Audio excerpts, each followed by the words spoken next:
Hey friends and welcome back to space infinite.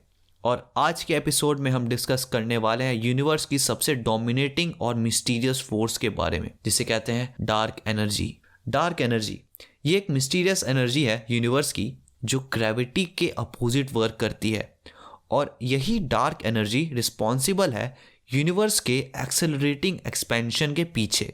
और ये mysterious energy ही constitute करती है करीब 3/4 मास एनर्जी पूरे यूनिवर्स की। यानी कि हमारा most of the universe actually में डार्क एनर्जी से फिल्ड है, और हमें नहीं पता कि डार्क एनर्जी एक्चुअली में होती क्या है। तो चलिए हम डार्क एनर्जी को थोड़ा डिटेल में समझने की कोशिश करते हैं। तो डार्क एनर्जी को आखिर डिस्कवर कैसे किया गया? फ्रेंड्स, जब 1929 में फेमस एस्ट्रोनॉमर एडविन हबल ने यह डिस्कवर किया कि अर्थ से जो गैलेक्सी दूर है वो अर्थ से उतनी ही ज़्यादा स्पीड से दूर होते जा रही है। इसका मतलब ये नहीं कि अर्थ सेंटर है यूनिवर्स का, बट रैदर स्पेस में प्रेजेंट हर चीज़ एक दूसरे से दूर होते जा रही है एक कांस्टेंट रेट से। हबल की इस डिस्कवरी के नियरली 60 ईयर्स के बाद साइंटिस्ट ने अनदर डिस्कवरी की इससे रिलेटेड, जिससे रिसर्चर्स बहुत टाइम से कॉस्मिक डिस्टेंसेस को प्रिसाइसली मेजर करने की कोशिश कर रहे हैं, फार अवे स्टार्स की लाइट को मेजर करके।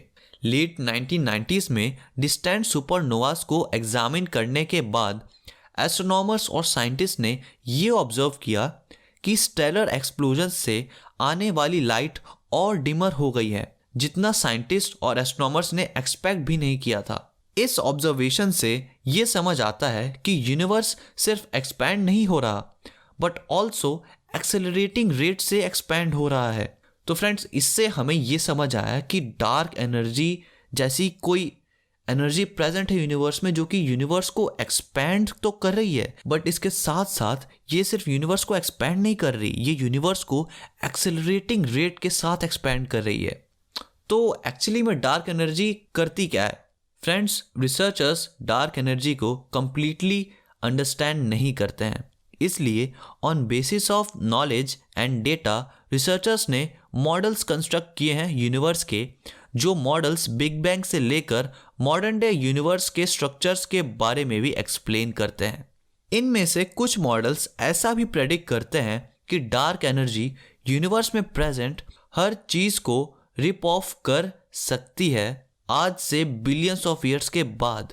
डार्क एनर्जी का लीडिंग एक्सप्लेनेशन सजेस्ट करता है कि ये एक इनहेरेंट एनर्जी है स्पेस टाइम फैब्रिक में, और ये स्ट्रेट फॉरवर्ड एडिशन है कॉस्मोलॉजिकल मॉडल में बिना लॉ ऑफ ग्रेविटी को मॉडिफाई किए। एक ऑल्टरनेटिव एक्सप्लेनेशन डार्क एनर्जी का प्रेडिक्ट करता है कि डार्क एनर्जी एक एडिशनल फंडामेंटल फोर्स है यूनिवर्स की, जो ऑलरेडी नोन फंडामेंटल फोर्सेस जो कि हैं ग्रेविटी, इलेक्ट्रोमैग्नेटिज्म और strong and weak nuclear forces को एक साथ जोड़ती है। बट ये एक्सप्लेनेशन ये नहीं बता पाती कि हम इस एक्स्ट्रा फोर्स को अपने डे टू डे लाइफ्स में नोटिस या एक्सपीरियंस क्यों नहीं कर पाते।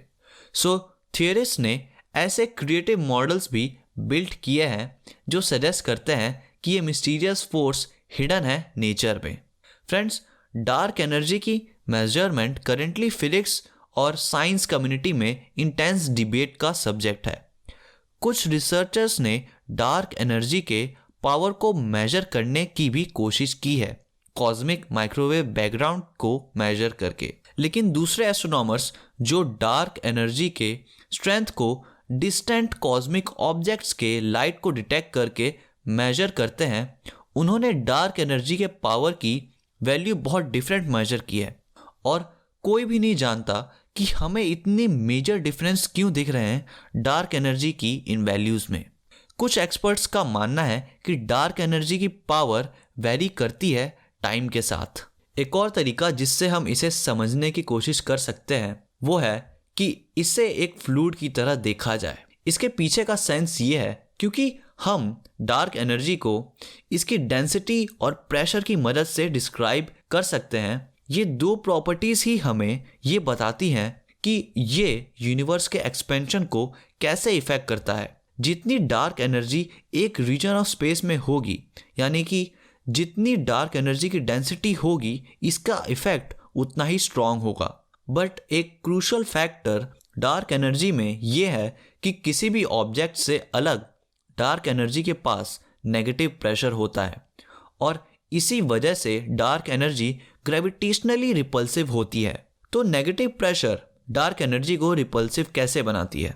आइंस्टाइन के थ्योरी के अकॉर्डिंग प्रेशर भी ग्रेविटी कॉज करता है।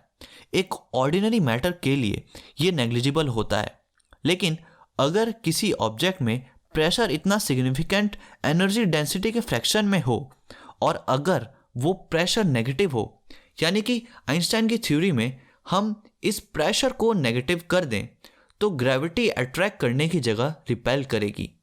बाय फार डार्क एनर्जी का लीडिंग कैंडिडेट है cosmological constant. Basically Albert Einstein ने कॉस्मोलॉजिकल कांस्टेंट इंट्रोड्यूस किया था 1917 में एक एडिशनल टर्म की तरह ग्रेविटी के इक्वेशन में। आइंस्टाइन की थ्योरी में ग्रेविटी एक कर्वेचर है स्पेस टाइम फैब्रिक में, और आइंस्टाइन की इक्वेशंस स्पेस टाइम के कर्वेचर को रिलेट करती है स्पेस के एनर्जी और प्रेशर से, यानी space time curvature equals pressure and energy. और इनिशियली कॉस्मोलॉजिकल कांस्टेंट इस इक्वेशन में स्पेस टाइम कर्वेचर का पार्ट माना था आइंस्टाइन ने, बट बाद में जब ये पता लगा कि कॉस्मोलॉजिकल कांस्टेंट को एक्चुअली में प्रेशर और एनर्जी डेंसिटी जैसे इंटरप्रेट किया जा सकता है किसी चीज़ की, मतलब कि वो जो प्रेशर और एनर्जी डेंसिटी है वो यूनिवर्स में किसी प्रेजेंट ऑब्जेक्ट की है, और इक्वेशन में ऑलरेडी यूनिवर्स में प्रेजेंट हर चीज़ की एनर्जी डेंसिटी और प्रेशर इंक्लूडेड थी। तो आखिर ये एक्स्ट्रा प्रेशर और एनर्जी डेंसिटी किस चीज़ की हो सकती थी जो कॉस्मोलॉजिकल कांस्टेंट में प्रेजेंट थी? हो सकता है ये एक्स्ट्रा प्रेशर और एनर्जी डेंसिटी एम्प्टी स्पेस की हो, लेकिन एम्प्टी स्पेस एनर्जी और प्रेशर कैसे पोजेस कर सकता है? फ्रेंड्स, स्पेस के वैक्यूम में भी क्वांटम इफेक्ट्स की वजह से एनर्जी और प्रेशर क्रिएट हो सकती है, इवन अगर वहाँ कोई रियल पार्टिकल्स प्रेजेंट ना हो तब भी। क्वांटम थ्योरी के according virtual particles empty vacuum में भी बनते और डिस्ट्रॉय होते रहते हैं, जिससे एनर्जी जनरेट होती है। सो अगर डार्क एनर्जी कॉस्मोलॉजिकल कांस्टेंट है तो वो एनर्जी हो सकता है इन वर्चुअल पार्टिकल्स से एसोसिएटेड एनर्जी हो। लेकिन हम डार्क एनर्जी को मेजर कैसे कर सकते हैं? बेसिकली इसे दो तरीकों से साइंटिस्ट समझने की कोशिश कर रहे हैं। एक है डिस्टेंसेस को मेजर करके, जो हमें कॉस्मिक एक्सपेंशन की हिस्ट्री के बारे में बताएगा, और दूसरा तरीका है कि हम यूनिवर्स के स्ट्रक्चर की ग्रोथ को मेजर करें। इसके लिए एस्ट्रोनॉमर्स एक टेक्निक का यूज़ करते हैं जिसे कहते हैं वीक ग्रेविटेशनल लेंसिंग, जिसमें बहुत precisely hundreds of millions of galaxies के शेप्स और वो शेप्स कैसे डिस्टॉर्टेड हैं, उनसे आने वाली लाइट कितना बैंड होती है, ये मेजर करके यूनिवर्स के क्लम्पीनेस को मेजर किया जा सकता है कि यूनिवर्स के कॉस्मिक टाइम में इसके स्ट्रक्चर में किस तरह से चेंजेस हुए हैं, और ये change most probably dark energy की वजह से हुए हैं। फ्रेंड्स, ग्रेविटी चीज़ों को एक दूसरे की तरफ अट्रैक्ट करती है, बट डार्क एनर्जी इसके अपोजिट काम करती है। ये यूनिवर्स के ऑब्जेक्ट्स को एक दूसरे से दूर पुश करती है, और अगर हम इस चेंजिंग यूनिवर्स के स्ट्रक्चर को मेजर कर पाएँ तो हम डार्क एनर्जी की प्रॉपर्टीज एट्रीब्यूट कर पाएंगे कॉस्मिक टाइम के डिफरेंट पॉइंट्स पर। फ्रेंड्स, डार्क एनर्जी को एक्सप्लेन करने के और दूसरे आइडियाज़ भी हैं, जैसे कि एक आइडिया यूनिवर्स के अर्ली रैपिड एक्सपेंशन से इंस्पायर्ड है, जो स्केलर फील्ड्स को इंक्लूड करता है। स्केलर फील्ड क्या होती है? एक स्केलर फील्ड एक ऐसी फील्ड या एंटिटी होती है जो स्पेस में हर जगह फैली होती है, और ये फील्ड जैसे जैसे इवॉल्व होती है ये डार्क एनर्जी की तरह एक्ट करती है। अगर ये फील्ड स्लोली इवॉल्व होती है तो ये नेगेटिव प्रेशर फॉर्म करेगी, और नेगेटिव प्रेशर की वजह से यूनिवर्स एक्सेलरेट होगा। यूनिवर्स के कुछ सिंपलेस्ट प्राइमोर्डियल इन्फ्लेशन के मॉडल्स ऐसा प्रेडिक्ट करते हैं कि कुछ समय के लिए यूनिवर्स इन्हीं स्केलर फील्ड में से किसी फील्ड से डोमिनेटेड था और इवेंचुअली वो फील्ड डीके और डिसअपियर हो गया, जिसकी वजह से यूनिवर्स का इनिशियल एक्सेलरेटेड एक्सपेंशन, जिसे हम इन्फ्लेशन कहते हैं, वो रुक गया। और अगर यूनिवर्स के स्टार्टिंग में कुछ ऐसा हुआ था जिससे कॉस्मिक इन्फ्लेशन हुआ और यूनिवर्स एक्सेलरेट हुआ, तो हो सकता है आज भी यूनिवर्स में यही हो रहा हो। बट फ्रेंड्स, हमें अभी श्योरिटी के साथ नहीं पता कि ये डार्क एनर्जी है क्या, बट डेफिनेटली कांस्टेंट रिसर्चेस और ऑब्जर्वेशंस के साथ हम इवेंचुअली इस साइंस की मेजर मिस्ट्री को सॉल्व कर ही लेंगे। So friends, that's it for this episode and I hope कि आपको यह एपिसोड पसंद आया होगा। अगर आप इस एपिसोड को Spotify पर सुन रहे थे तो make sure to share with your friends, and if you are watching this on YouTube, make sure to give it a thumbs up and subscribe to the channel if you are new to the channel. और मुझे आप comment section में बताइए कि हम और किन topics पर वीडियोस या फिर ऐसे पॉडकास्ट या फिर इन टॉपिक्स को और कैसे इंटरेस्टिंग तरीके से डिस्कस कर सकते हैं। Thanks for watching and stay tuned to Space Infinite.